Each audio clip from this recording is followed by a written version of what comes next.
Se couper du monde numérique. Est-ce que c'est possible de nos jours? On s'est demandé quelles étaient les répercussions de l'utilisation de nos écrans dans notre vie quotidienne. On s'est donc mis en mode cobaye et on a passé 24 heures sans écran.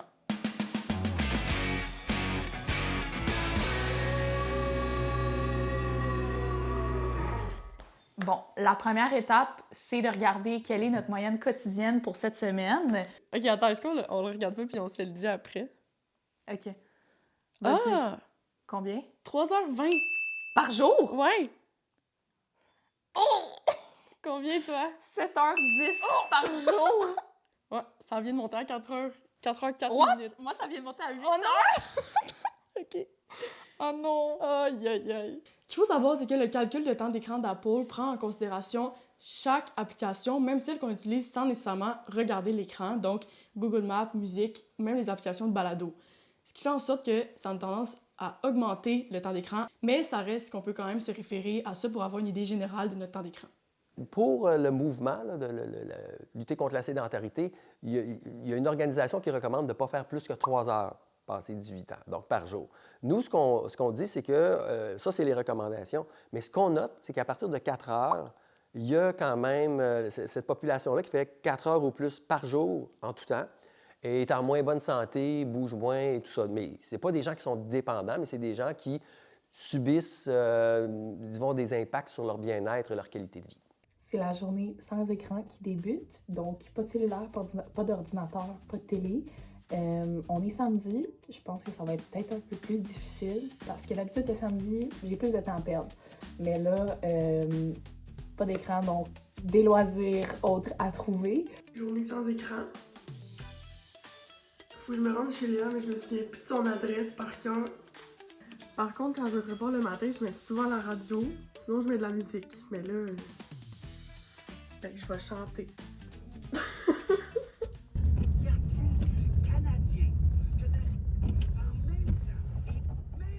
Ah oui, c'est vrai. J'ai juste le 95 dans mon auto. J'ai pas d'autre poste.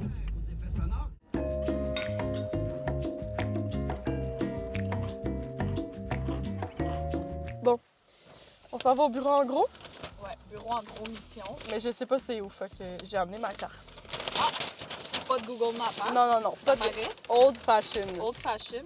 Donc, Mais non, mais c'est pas là, là. Attends. Oh non, attends. Ah, on avait le mauvais bord. OK. Je suis prête à payer. Sauf que... Hey, mais je pense que c'est une affaire, là.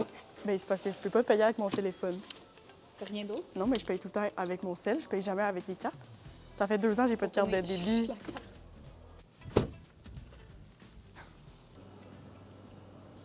Je l'ai.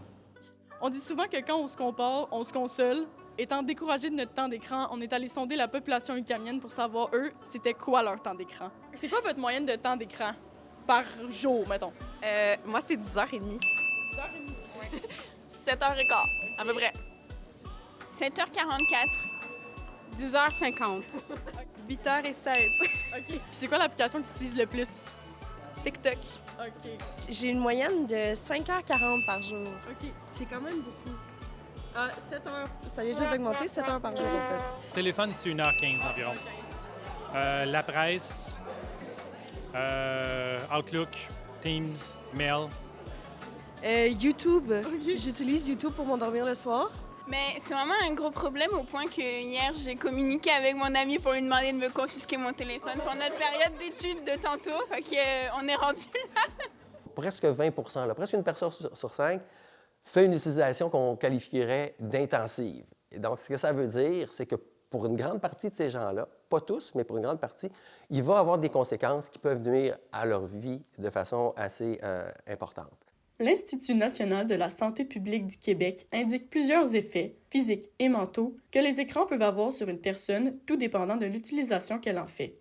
Il est question de troubles de la posture, de troubles oculaires, de troubles du sommeil et de sédentarité.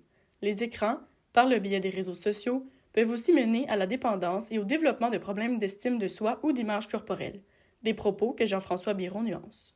Et c'est normal que dans le discours normal de la population, on parle de cyberdépendance parce qu'on voit qu'on a une habitude importante à nos technologies dont on est incapable de se défaire. c'est une mauvaise habitude très, très difficile parce que le contexte comme tel nous remet devant nos écrans.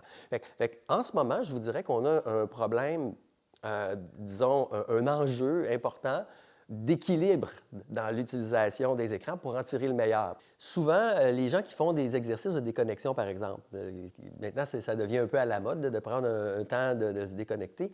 Une des choses que ces gens-là vont remarquer ou quand on leur questionne sur leur expérience, c'est qu'ils se rendent compte qu'ils utilisent beaucoup leur écran, leur téléphone par automatisme.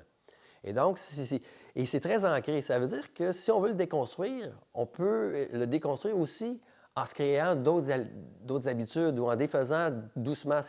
C'est plus facile de faire une stratégie de petits pas que de faire ce qu'on appelle cold turkey, là, de vraiment tout arrêter d'un coup, parce que là, ça devient difficile. Il est tard, je viens de revenir travailler. Heureusement, j'ai couru toute la soirée, donc j'ai pas eu à être sur mon cell, je n'ai absolument pas eu le temps. Par contre, en revenant d'habitude, je pitonne bien gros sur mon cellulaire parce que je suis fatiguée puis j'ai juste le goût de voir ce que j'ai manqué. Mais bon, là je vais aller me laver, je vais aller me coucher.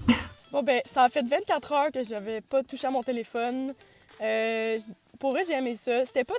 En fait, ce qui était difficile, c'était de pas répondre, de pas pouvoir répondre ou parler à des gens avec qui je travaille et ou vers l'école. Donc, c'est sûr qu'il y a eu ça, mais il y a toujours le bon vieux téléphone. Je suis pas certaine que ce soit réellement efficace du jour au lendemain de lâcher les écrans, mais peut-être que de me donner des petites habitudes, comme ne pas aller sur mon cell dans la première heure en me réveillant ou avant de me coucher, peut-être que ça pourrait fonctionner puis faire du bien puis être bénéfique, mais sinon, je sais pas. C'est sûr que en tant qu'étudiante, je peux pas vraiment ne pas utiliser mon écran parce que justement tout est là-dessus, mes choses d'école et tout. Mais ouais, j'ai vraiment aimé. Donc même si une cure de 24 heures de désintox de cellulaire, c'est pas prouvé que c'est vrai, ça fait quand même du bien. Je vous invite à le faire de temps en temps. Et ne pas oublier aussi la notion de plaisir. Aussi, lorsqu'on s'adresse aux utilisateurs, là, on ne peut pas arriver en démonisant les écrans sans tenir compte de tous les biens, les aspects positifs que ces gens-là vivent et comment ça s'ancre dans leur expérience. Mon mot de la fin, ce serait ça. Toi, Chatou, c'est quoi ton temps d'écran?